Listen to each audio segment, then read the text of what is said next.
Seorang bisa mengenal Tuhan bukan dua lembaga yang selama ini banyak orang berpikir sekolah atau gereja merupakan tempat ladang penginjilan.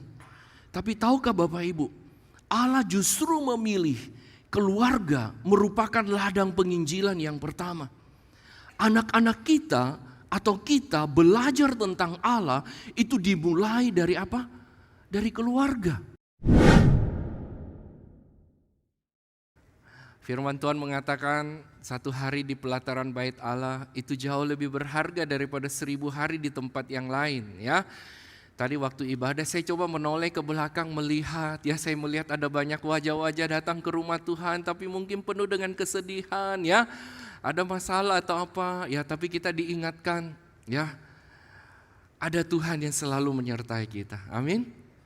Nah, khususnya juga hari ini kita bersyukur kita boleh memperingati hari Pentakosta. Hari Pentakosta itu hari dicurahkannya Roh Kudus, ya.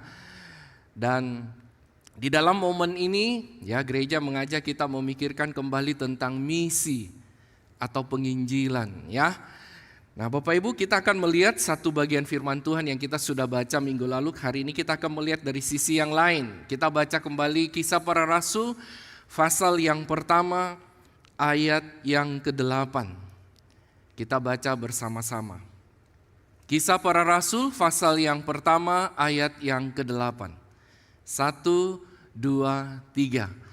Tetapi kamu akan menerima kuasa kalau Roh Kudus turun ke atas kamu, dan kamu akan menjadi saksiku di Yerusalem dan di seluruh Yudea dan Samaria dan sampai ke ujung bumi. Bapak Ibu, hari ini kita sudah, ya, dikatakan di sini, tetapi kamu akan menerima kuasa kalau Roh Kudus turun ke atas kamu. Ini ayat ditulis, ya, mengingatkan kembali kepada mereka sebelum Roh Kudus dicurahkan. Tetapi setelah Roh Kudus dicurahkan dikatakan kita akan menggarisbawahi kamu akan menjadi saksiku. Nah, Bapak Ibu, dari kalimat ini berbicara tentang misi atau penginjilan, seringkali orang keliru atau salah di dalam menangkap tentang misi dan penginjilan. Minimal dari kalimat ini ada dua hal, ya. Yang pertama, kalimat ini mengingatkan kepada kita berbicara tentang misi atau penginjilan itu adalah tugas semua orang percaya, bukan orang-orang khusus saja. Nah, Bapak Ibu, waktu kita bicara tentang penginjilan seringkali ada orang-orang Kristen berkata, bukan saya bukan hamba Tuhan, saya bukan guru sekolah minggu, saya bukan aktivis, jadi berbicara tentang misi itu bukan tugas saya. Tetapi ayat ini dengan jelas dan tegas memberitahukan kepada kita bahwa kamu akan menjadi saksiku. Kamu di sini mengacu kepada siapa? Setiap orang Kristen yang telah mengalami kuasa Roh Kudus yang mengubah hidupnya, yang telah menerima Kristus, yang menerima kuasa dari Roh Kudus, kita dipanggil untuk menjadi saksi. Jadi adalah keliru kalau kita mengatakan tugas penginjilan atau misi adalah tugas orang-orang tertentu. Itu bukan saya. Tetapi ayat ini mau memberitahukan kepada kita bahwa setiap orang Kristen yang telah mengalami kuasa Roh Kudus yang dilahirbarukan oleh Roh Kudus, dia mempunyai panggilan yaitu menjadi saksi Tuhan. Ya, minggu lalu kita sudah belajar di dalam marketplace. Nanti kita akan lihat lebih lanjut. Ya, dikatakan kamu akan menjadi saksiku. Artinya semua orang, setiap orang percaya yang telah mengalami kuasa Roh Kudus di dalam hidupnya, dia dipanggil untuk menjadi saksi Kristus. Kalau kita pakai bahasa kerennya, menjadi seorang misionari di dalam hidupnya. Ya, kita beritahu kiri kanan kita, setiap kita, kamu dipanggil menjadi saksi Kristus. Silahkan, ya. Jadi Bapak Ibu ingat, setiap kita dipanggil untuk menjadi saksi Kristus. Menjadi saksi bukan hanya tugas orang-orang tertentu, tapi semua orang Kristen. Ya, Bapak Ibu bisa bayangkan kalau setiap orang sadar akan hari ini, kita melihat, makanya tidak heran di awal-awal Roh Kudus dicurahkan dan kita melihat bagaimana gereja mulai didirikan dan gereja mulai, orang-orang Kristen mulai berkarya. Kita melihat kekristenan begitu bertumbuh. Setiap orang sadar bahwa dia adalah saksi Kristus. Ya.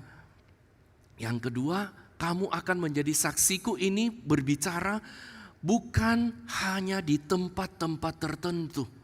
Waktu berbicara tentang misi atau penginjilan, seringkali orang berpikir kalau pergi ke Afrika, pergi ke negara-negara komunis, pergi ke tempat yang jauh, pergi ke tempat yang terpencil, itu baru namanya misi. Misi itu harus pergi ke sana. Kalau tidak pergi hanya di kota, hanya di gereja, hanya di masyarakat, itu bukan misi. Saudara, ini keliru. Misi di sini dikatakan dilakukan oleh semua orang dan di semua tempat atau di semua bagian. Ya. Jadi adalah salah kalau kita mengatakan misi itu identik dengan pergi ke sana, pergi ke tempat lain, pergi ke tempat yang jauh, pergi ke tempat yang terpencil saja, itu baru namanya misi. Tidak. Ayat ini dengan jelas dan tegas memberitahukan kamu akan menjadi saksiku di Yerusalem, di tempat mereka berada. Kemudian di seluruh Yudea, di tempat-tempat yang lain. Di Samaria, ya kita juga belajar minggu lalu, tempat yang mungkin orang-orang yang tidak menyenangkan, orang-orang yang bermusuhan dengan kita, tapi dikatakan sampai ke ujung bumi. Memang Bapak Ibu, di dalam panggilan kita masing-masing, ada di antara kita dipanggil menjadi misionari di tempat setempat, tapi mungkin juga ada di antara kita yang dipanggil oleh Tuhan menjadi misionari ke tempat-tempat yang lain. Khususnya kalau kita bicara tentang sejarah gereja kita, ada misionari-misionari dari China yang diutus datang untuk mengabarkan Injil di kota Makassar. Mereka mendapat panggilan khusus untuk pergi ke Indonesia, khususnya di kota Makassar. Ya, kalau Bapak Ibu ingat minggu kemarin Pak Daniel mengatakan ya beberapa bulan lalu ada seorang dosen yang pada sekarang ini menjadi ketua ya dari CFMU itu, dia datang ke tempat kita dan dia mengatakan dia melihat gereja kita yang dulu 50 sekian tahun yang lalu dan hari ini dia melihat gereja seperti ini. Dia mengatakan ini semua luar biasa, ini pekerjaan Tuhan. Ya, sempat kami ngomong-ngomong ya, dia katakan nanti ya, dia rindu sekali bisa mengajak mereka yang ada di sana boleh datang ke tempat ini kapan-kapan bisa berkunjung. Nah Bapak Ibu, kita melihat kamu akan menjadi saksiku mengingatkan kepada kita dua hal ini. Bahwa setiap kita dipanggil oleh Tuhan menjadi saksi Tuhan, kita yang sudah mengalami kasih dan kebaikan Tuhan. Khususnya dalam konteks hari ini, kita yang sudah dicurahkan Roh Kudus itu sudah turun atas hidup kita. Kita dipanggil untuk menjadi saksi. Ya. Yang kedua, menjadi saksi dimanapun kita berada.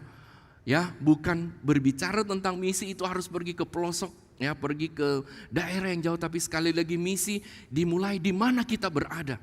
Dan kalau Tuhan memberikan panggilan kepada kita secara khusus untuk pergi menjadi misionari, kita harus taat kepada panggilan itu. Ya.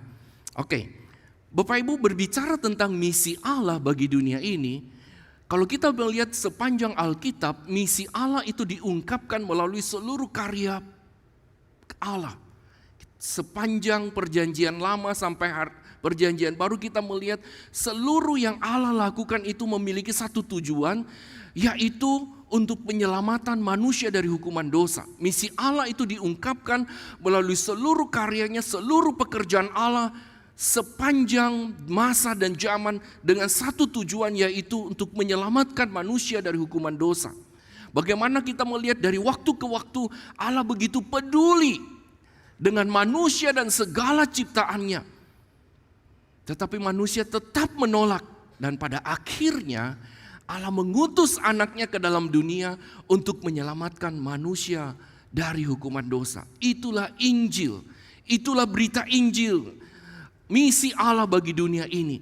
Bapak Ibu, dalam momen kita memperingati kenaikan Kristus sampai turunnya Roh Kudus pada hari ini, gereja mengajak kita di dalam 2 minggu ini berbicara atau memikirkan kembali tentang misi Allah bagi dunia ini secara khusus.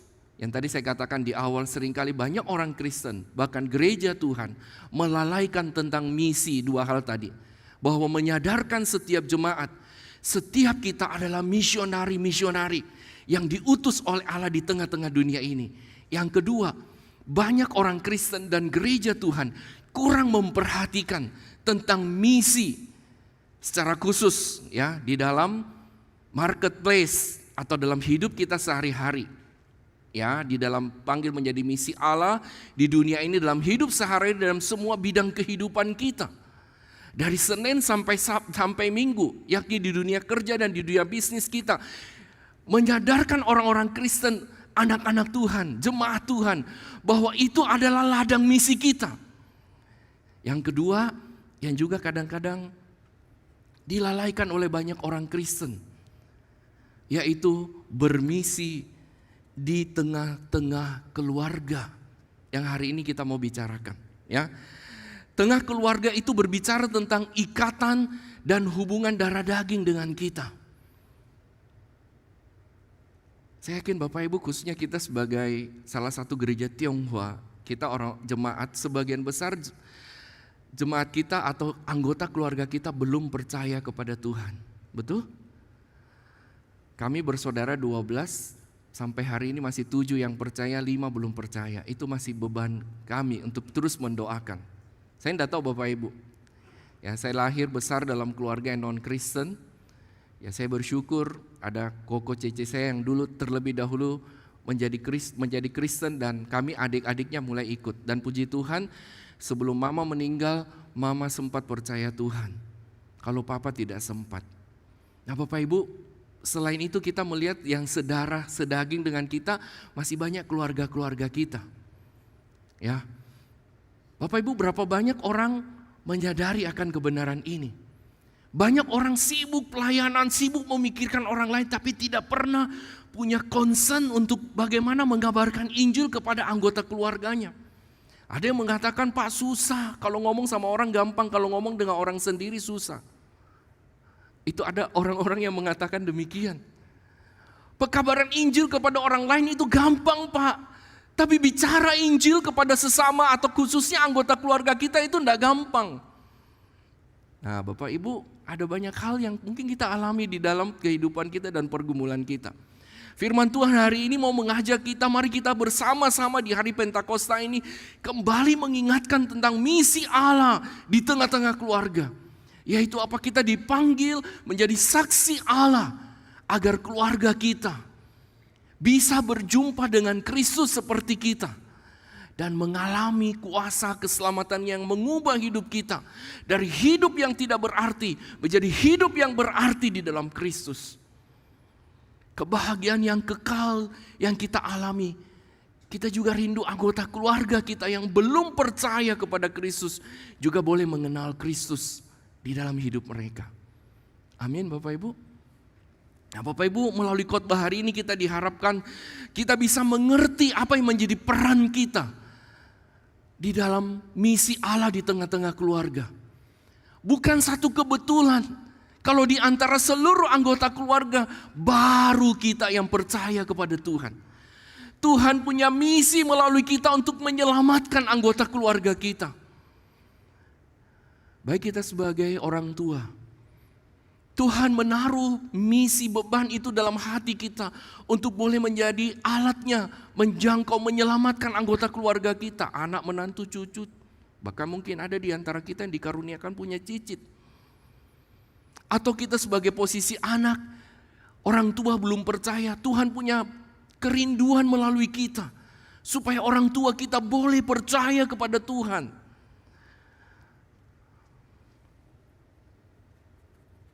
Bapak Ibu yang saya kasih di dalam Tuhan, apa misi Allah bagi keluarga Kristen?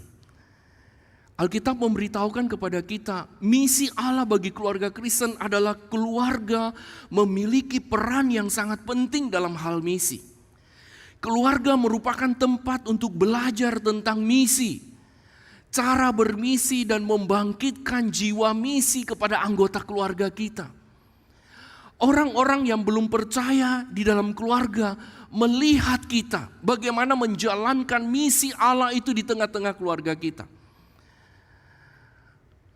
Kita yang sudah percaya kepada Tuhan dipanggil menjadi misionari di tengah-tengah keluarga kita. Dan menarik Bapak Ibu kalau kita melihat seorang bisa mengenal Tuhan bukan dua lembaga yang selama ini banyak orang berpikir sekolah atau gereja merupakan tempat ladang penginjilan. Tapi tahukah Bapak Ibu, Allah justru memilih keluarga merupakan ladang penginjilan yang pertama. Anak-anak kita atau kita belajar tentang Allah itu dimulai dari apa? Dari keluarga. Betul? Kita belajar bagaimana Allah itu justru melalui melihat bagaimana orang tua kita, orang-orang di tengah-tengah keluarga kita bersikap kepada kita, khususnya orang-orang Kristen. Bagi orang-orang yang belum mengenal Tuhan, mereka melihat bagaimana kita hidup. Nah, Bapak Ibu, dikatakan keluarga memiliki peran yang sangat penting dalam hal misi, tempat untuk belajar tentang misi.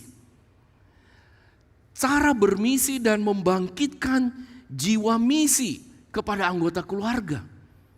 Alkitab memberitahu kepada kita, Tuhan memulai misi penginjilannya atau karyanya bagi dunia ini, justru Tuhan Allah memilih keluarga.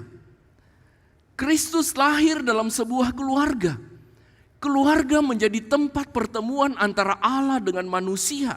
Ya, anak-anak kita sebelum mereka bisa datang ke gereja, datang bersekutu, bersekolah di sekolah Kristen, mereka mulai dari rumah sendiri. Bahkan dikatakan Bapak Ibu, pertumbuhan anak itu dimulai dari usia dia baru lahir sampai umur 5 atau 6 kurang lebih. Dan kalau kita perhatikan Bapak Ibu, hidup anak-anak kita lebih banyak di rumah atau di gereja. Walaupun memang banyak yang aktif di gereja, tapi kalau kita mau menghitung hari-hari mereka atau jam mereka sepanjang hari, lebih banyak di rumah. Kita melihat Bapak Ibu bahwa Tuhan menjadikan rumah itu adalah tempat pertemuan antara Allah dengan manusia. Karena itu dikatakan, jadikanlah rumah kita menjadi rumah doa. Rumah di mana kita bisa mengabarkan Injil. Ya, kalau di gereja atau di sekolah anak-anak kita mungkin hanya beberapa jam dengan orang tua. Tapi seharusnya kita sebagai orang, dengan guru ya maksud saya, atau hamba-hamba Tuhan. Tapi di rumah adalah anak-anak kita memiliki begitu banyak waktu dengan kita. Tapi Bapak Ibu, berapa banyak di antara kita sebagai orang tua, sebagai saudara menyadari pada waktu kita berkumpul dengan mereka itu adalah kesempatan bagi kita untuk memberitakan Injil kepada mereka. Memberitahukan kepada mereka tentang jalan keselamatan. Waktu kita kumpul dengan anak-anak kita, waktu kita kumpul dengan anggota keluarga kita, berapa banyak waktu yang kita gunakan untuk bercerita tentang Kristus kepada mereka. Jadikan keluarga kita menjadi tempat kita belajar untuk PI, dan kita mendidik mereka tentang Tuhan. Sebagaimana Bapak Ibu kalau kita lihat di dalam perjanjian lama, di dalam kitab Ulangan diingatkan, waktu kita duduk, kita berdiri, waktu kita ada berkumpul bersama dengan anggota keluarga kita, kita bercerita tentang Tuhan kepada mereka. Sehingga dikatakan Bapak Ibu, melalui rumah yang Tuhan berikan bagi kita, setiap anggota bisa semakin mengenal Kristus melalui hidup kita setiap hari. Bapak Ibu, kalau kita melihat di dalam Alkitab ada banyak contoh-contoh bagaimana rumah itu sebagai tempat di mana dijadikan sebagai tempat untuk bermisi, membangkitkan jiwa misi dan mengajarkan tentang Tuhan. Kita melihat Paulus dan Silas pekabaran Injil kepada keluarga dari kepala penjara di Filipi dan keluarganya. Dan pada hari itu dikatakan mereka seisi keluarga percaya kepada Tuhan. Saudara, saya membayangkan hari ini keluarga mengajak hamba Tuhan, atau mungkin tidak selalu harus hamba Tuhan ya. Setiap kita, atau mungkin kadang-kadang kita susah untuk ngomong, kita boleh mengajak hamba Tuhan atau mengajak guru sekolah minggu atau aktivis boleh. Karena kita semua adalah misionari.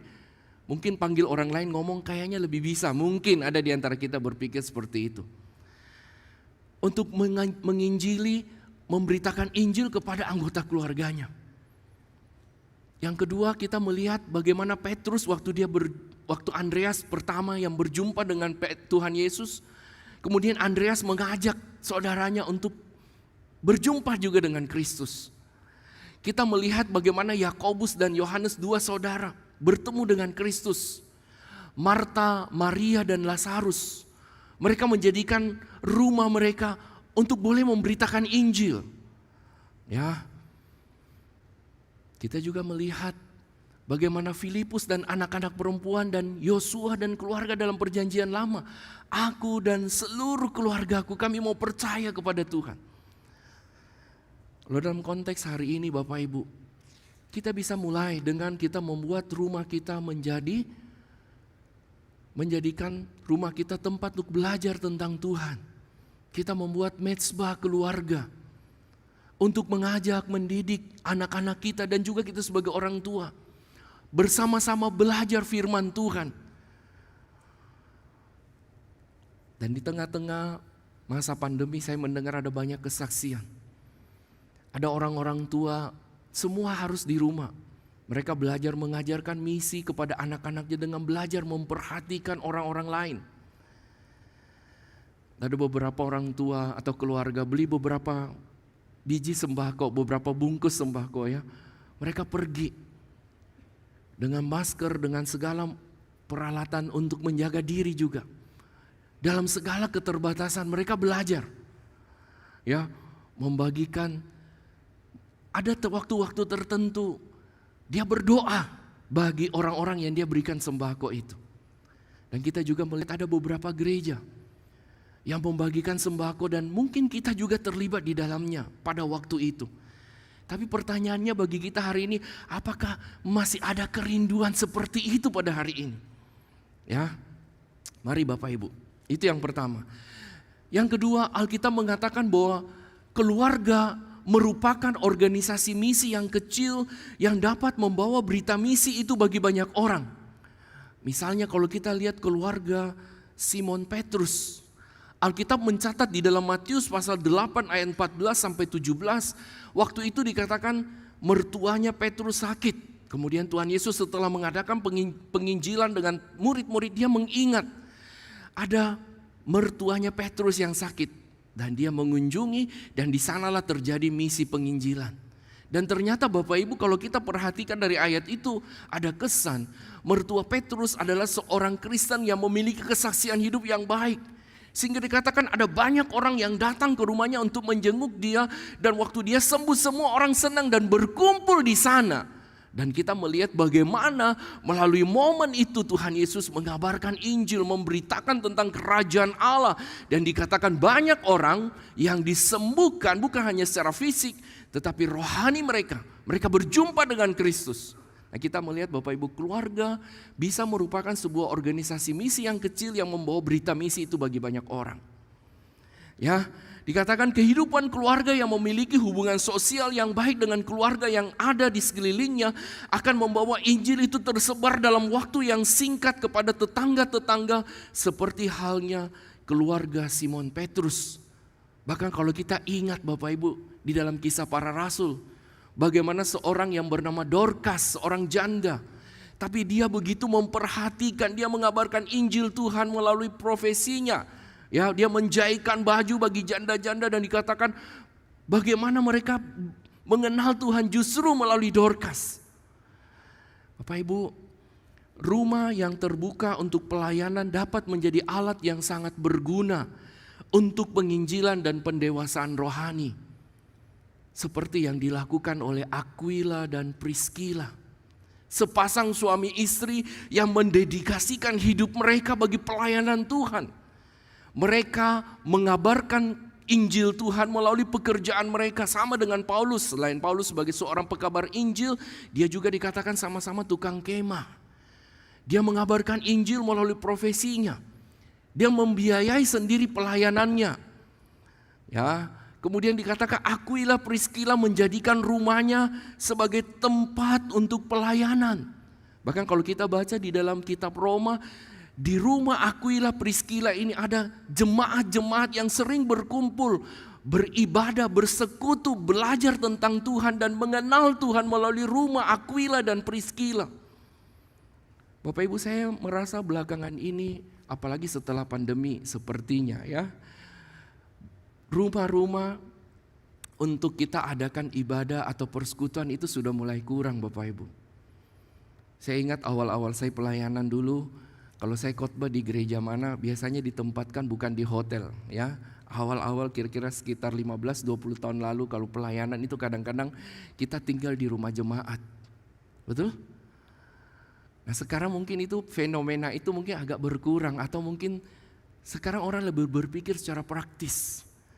Saudara, menarik sekali saya melihat pada saat kita tinggal di rumah jemaat ada banyak hal yang kadang-kadang sangat menolong kami hamba-hamba Tuhan. Kami bisa lebih kenal jemaat yang kita mau layani, mungkin kondisinya bagaimana, apa yang menjadi pergumulannya. Kadang-kadang itu bisa menolong kami di dalam mengaplikasikan khotbah yang disampaikan. Atau minimal Bapak Ibu, pengalaman nginep di rumah jemaat waktu pelayanan di satu tempat, itu juga banyak mengajar saya secara pribadi, memperlengkapi saya sebagai seorang hamba Tuhan dalam pelayanan. Dan bersyukur juga pada waktu kita nginep di rumah jemaat kadang-kadang ada pergumulan-pergumulan yang dihadapi oleh jemaat. Dan salah satunya relasi bisa terjalin. Bahkan ada beberapa sampai hari ini masih bisa terjalin walaupun sudah puluhan tahun. Nah kita melihat Bapak Ibu, Aquila dan Priscilla membuka rumahnya untuk bisa pelayanan. Tempat belajar bersama, bahkan kita kalau baca bagaimana waktu Apolos ya seorang pengkhotbah yang hebat, mungkin dia menyampaikan ada sesuatu yang tidak terlalu serak di hatinya Aquila dan Priscilla, dia mengajak dia ya memberikan masukan bagi orang dalam kondisi yang santai di rumah, memberitahu kepada dia mungkin hal-hal ini yang perlu diperbaiki dan sebagainya. Hal-hal ini yang saya tidak setuju, bagaimana kamu coba menjelaskan kepada saya. Saudara, di sini mengingatkan kepada kita, rumah kita adalah rumah yang indah. Kita boleh berdiskusi berbagai hal, termasuk bagaimana kita mendiskusikan, membicarakan tentang firman Tuhan di tengah-tengah keluarga kita. Bapak Ibu, Aquila Priscilla membuka rumahnya untuk pelayanan dan penginjilan. Dan kalau kita lihat juga Bapak Ibu sejarah gereja kita,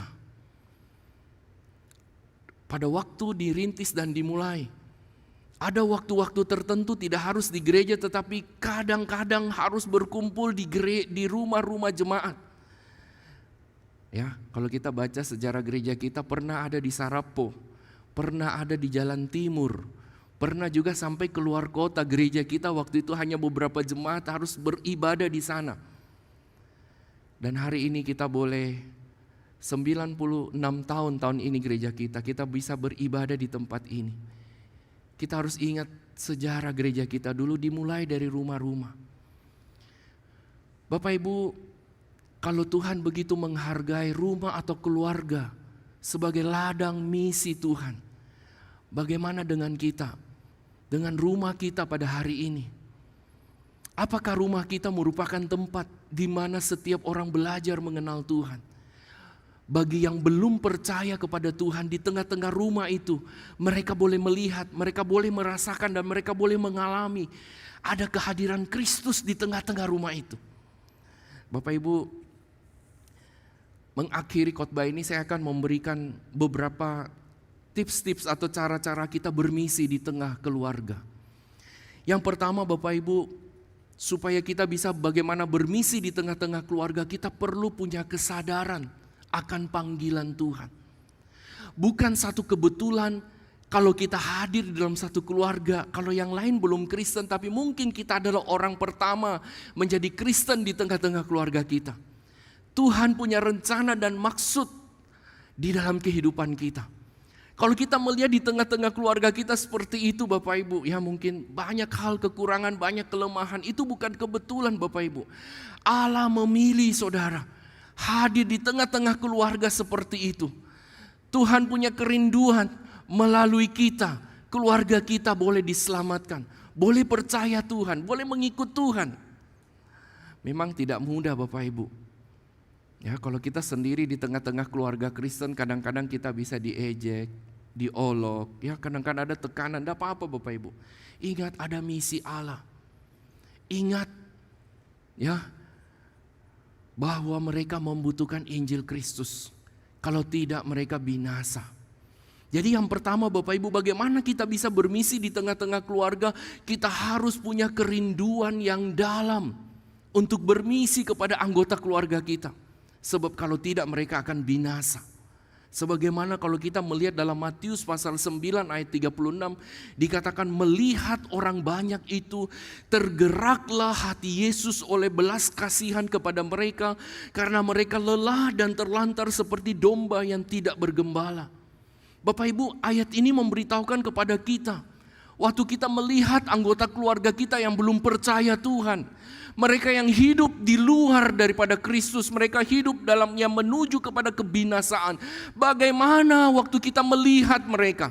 Apakah kita melihat mereka dengan hati, melihat dengan mata Kristus? Dikatakan melihat orang banyak itu, tergeraklah hatinya oleh belas kasihan.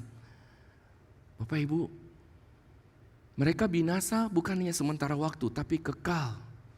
Dan kesempatan untuk boleh membawa mereka dari kebinasaan itu adalah waktu kita masih hidup. Kesempatan itu harus kita raih. Ya, Alkitab menggambarkan kata kesempatan itu seperti seorang yang mau menangkap kepalanya orang yang gundul. Kalau gundul tidak ada rambut mau ditangkap agak sulit. Tapi itu harus diraih. Yang kedua, tak kala kita melihat anggota keluarga kita yang belum percaya, apakah hati kita ada belas kasihan? Ada kerinduan yang dalam supaya mereka percaya. Sadarlah bahwa mereka adalah orang yang lelah dan terlantar. Yang tidak ada pegangan hidup. Yang tidak ada pengharapan di dalam hidup ini. Mereka butuh Kristus di dalam hidup mereka. Itu yang pertama. Kita harus punya kesadaran, harus punya kerinduan, harus punya keinginan. Yang saya seringkali gambarkan, satu keinginan seperti ngotot secara ilahi. Kita harus memberitakan, kalau tidak itu akan terlambat. Jangan sampai terlambat. Katanya jam kehidupan kita berlanjut terus. Tidak seorang pun tahu kapan itu akan berhenti. Betul? Hari ini kita lihat orang sehat-sehat, kita tidak tahu besok masih ada enggak. Hari ini kita lihat di sini, kita nggak tahu 1-2 jam ini masih ada atau enggak. Sudah saya kaget sekali ya. Beberapa peristiwa, ya saya khotbah di satu tempat, saya salaman sama dia. Kira-kira selesai ibadah 2-3 jam, saya dikabarin sama pendetanya, Pak, yang tadi menyapa Bapak itu, tadi tiba-tiba kecelakaan.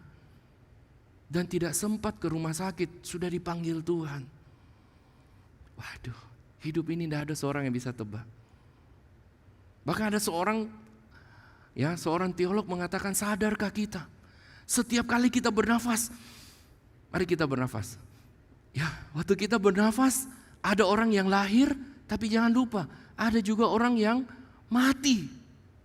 Jadi setiap kali kita bernafas ada orang yang lahir, tapi ada juga orang yang mati. Mungkin mereka belum memiliki Kristus dan mereka adalah anggota keluarga kita. Saudara, jangan kita tunda-tunda. Ya, biarlah Tuhan berikan kita hati yang penuh belas kasihan. Waktu kita melihat mereka membutuhkan Kristus dalam hidup mereka. Yang kedua, kita bisa mengabarkan Injil atau bermisi di tengah-tengah keluarga dengan cara kita menunjukkan perubahan hidup yang nyata. Firman Tuhan mengatakan yang lama sudah berlalu, yang baru sudah datang. Ada perubahan hidup. Semakin kita percaya kepada Tuhan, makin tahun kita harus makin banyak meninggalkan dosa-dosa kita.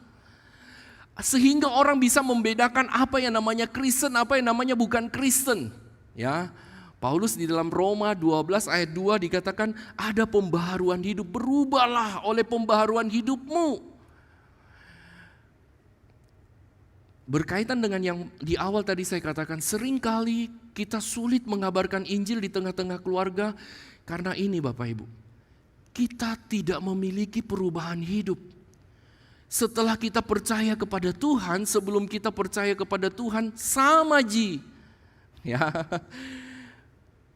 ada yang bilang begini, kita yang tidak Kristen, kerjanya asal-asalan.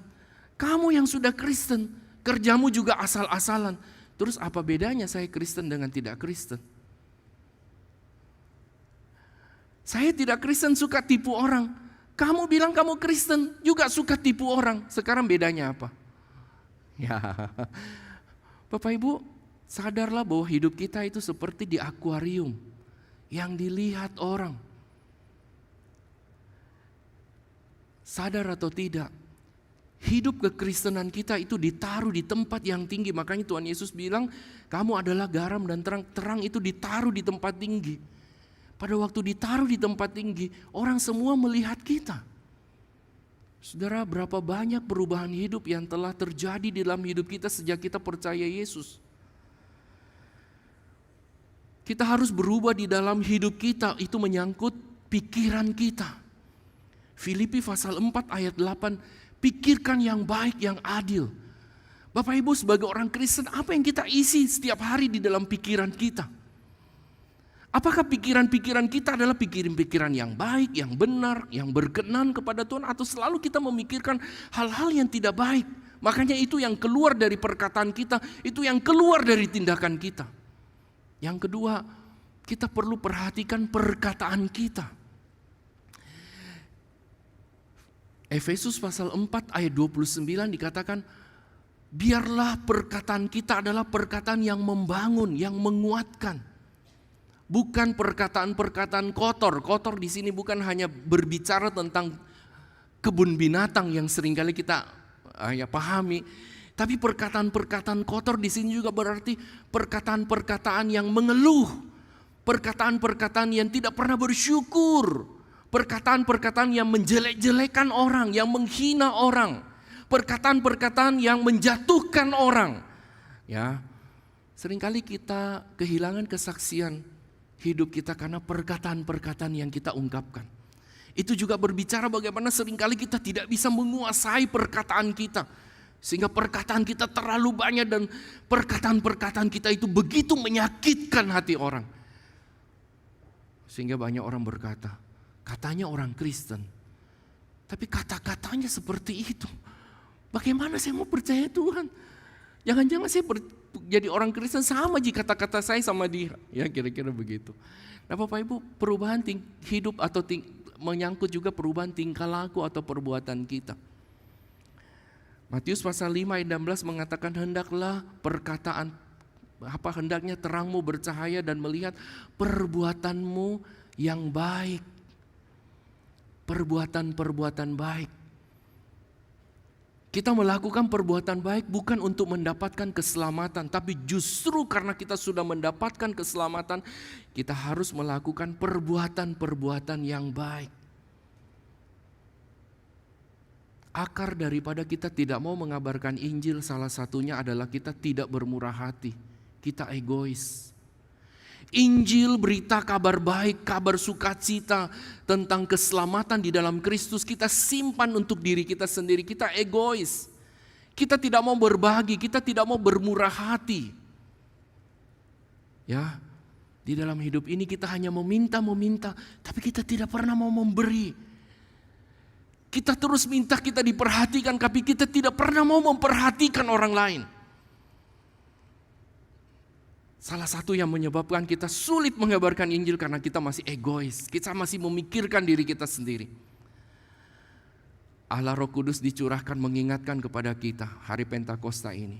Kita yang sudah menerima Injil, menerima kuasa Roh Kudus itu, kita dipanggil untuk pergi menjadi saksi. Bukan untuk diri kita sendiri, tapi kita dipanggil untuk berbagi, memberitakan kabar baik itu di tengah-tengah keluarga kita. Dan yang ketiga, yang terakhir, ya, katakan kita hidup dalam kebenaran, menceritakan perbuatan Allah yang kita alami. Dan yang terakhir, perlu ketekunan dan semangat agar seluruh anggota keluarga dan orang di sekitar kita bisa mendengar tentang Kristus dan menjadi percaya. Suatu hari ada seorang jemaat datang kepada saya, Pak, saya sudah doakan keluarga saya sudah 10 tahun Pak, saya putus asa, saya tidak tahu mau bagaimana. Bapak Ibu, dalam pengalaman pelayanan saya bersyukur ada beberapa kesaksian-kesaksian yang saya pernah dengar. Ada seorang ibu tua, dia mendoakan suaminya itu kira-kira sekitar 40 tahun. Dan selama 40 tahun itu kalau dia ke gereja dia suka sembunyi-sembunyi. Maksudnya begini Bapak Ibu, dari rumah dia pakai baju biasa, dia taruh baju yang agak lebih rapi untuk pergi ke gereja. Itu dia lakukan 40 tahun. Saya hadir di sana pas pada waktu suaminya meninggal, tapi sudah di dalam Tuhan. Dia cerita kepada saya, 1-2 bulan sebelum suaminya meninggal, tiba-tiba suaminya yang minta, istrinya, tolong panggil orang dari gereja untuk baptis saya mau percaya Tuhan. Bapak Ibu, kadang-kadang saya pikir 40 tahun itu bukan waktu yang mudah, bukan? Dan saya melihat bagaimana ibu itu begitu tegar di dalam ibadah kedukaan itu, karena dia bilang begini, 40 tahun saya doakan suami saya. 2 bulan sebelum dia meninggal, 2 bulan sebelum dia meninggal dia bisa percaya Tuhan. Itu sudah lebih cukup bagi saya. Walaupun kami akan berpisah, tapi kami akan berkumpul kembali di surga yang mulia. Saudara, itu sesuatu penghiburan bagi kami ya, sebagai hamba-hamba Tuhan, bahwa apa yang kami taburkan, apa yang kami beritakan itu tidak sia-sia. Bagi ibu itu sendiri, Bapak Ibu, 40 tahun dia sembunyi-sembunyi mau ke gereja. Ya, suaminya larang dia. Tapi tentu juga ya, ingat kembali, yang kedua, dia tetap punya kehidupan yang baik, dia tetap baik dengan suaminya, walaupun suaminya marah dia tetap menunjukkan kesaksian hidup yang baik. Ya, Bapak Ibu, saya tidak tahu hari ini mungkin kita lagi mendoakan anggota keluarga kita yang belum percaya. Saya tidak tahu berapa tahun, mungkin ada yang lebih dari ibu yang tadi, tapi yakinlah, ya, perlu tekun, jangan mudah putus asa. Kita tidak tahu kapan tugas kita adalah memberitakan Injil. Masalah dia percaya atau tidak itu adalah karya Roh Kudus, bukan karena karya kita. Oleh sebab itu Bapak Ibu, saya rindu mengajak setiap kita yang sudah mengalami Kristus dalam hidup kita yang sudah memiliki Injil yang menyelamatkan kita.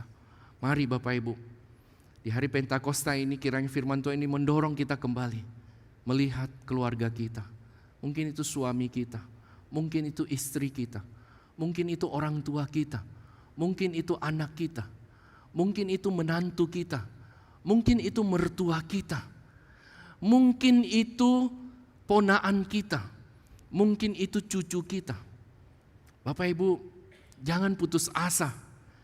Mari dengan tekun dan penuh semangat.